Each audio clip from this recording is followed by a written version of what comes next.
Hello students, this is Archana here. Welcome you all to my channel Archana's Math Academy. Let's start with the question 4 from exercise 3.3. What is given here? Draw a rough figure of a quadrilateral that is not a parallelogram. See that quadrilateral है लेकिन वो parallelogram नहीं है, but has exactly two opposite angles of equal measure. लेकिन दो angles quadrilateral में equal measures के हैं, opposite angles.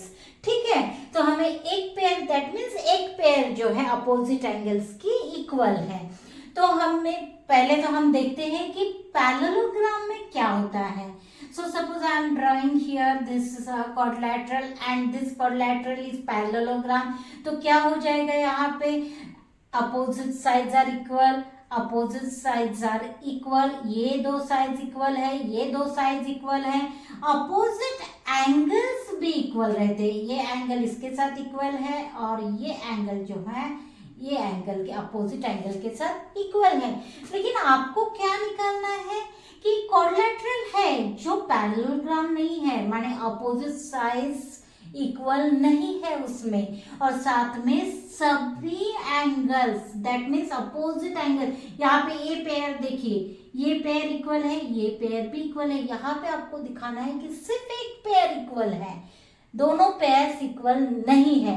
तो हम जब इंट्रोडक्शन पार्ट में गए थे तब हमने देखा है कि एक क्वाड्रिलेटरल है जिसमें अपोजिट एक पेयर, सिर्फ एक ही पेयर अपोजिट एंगल की इक्वल रहती है और वो होता है काइट.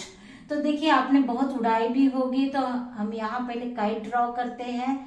तो ये देखिए इसमें ये सपोज एक काइट है, यहाँ पे लेबलिंग कर देते हैं ABCD. ओके, तो इसकी प्रॉपर्टीज क्या है कि देखिए यहाँ पे ये दो साइड्स जो है, ये दो साइड्स, ये साइड्स इक्वल रहती है, ये साइड और ये साइड इक्वल रहती है.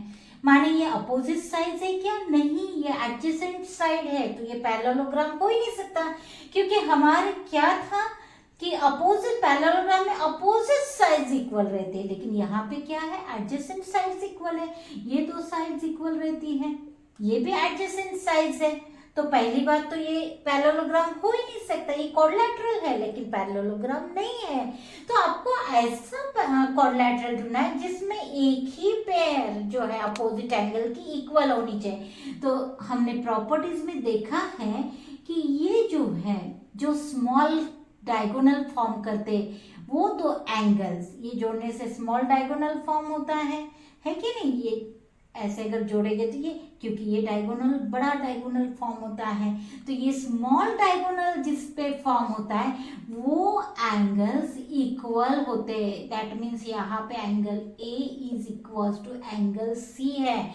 और ये दो एंगल्स जो है ये इक्वल नहीं होते हैं, क्योंकि आप जितना ये BC और BA आप फार करोगे, दूर करोगे, उतना ये एंगल बढ़ेगा, ये एंगल इंक्रीज होगा और ये एंगल छोटा होते जाएगा. माने ये दो एंगल्स इक्वल है क्या? नहीं. यहाँ पे angle B is not equals to angle D. B is not equals to angle D. सिर्फ एक ही पेयर जो है ये अपोजिट एंगल्स की, ये जो angle A is equals to angle C. तो हमारी ये जो दिया हुआ कंडीशन फुलफिल हो रहा है. दैट मीन्स ये कौन सा एंगल है, कौन सा क्वाड्रिलेटरल है? काइट. क्या है? Kite.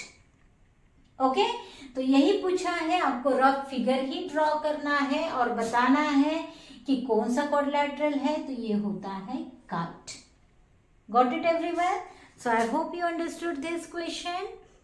Please like, share and subscribe my channel. Thank you for watching.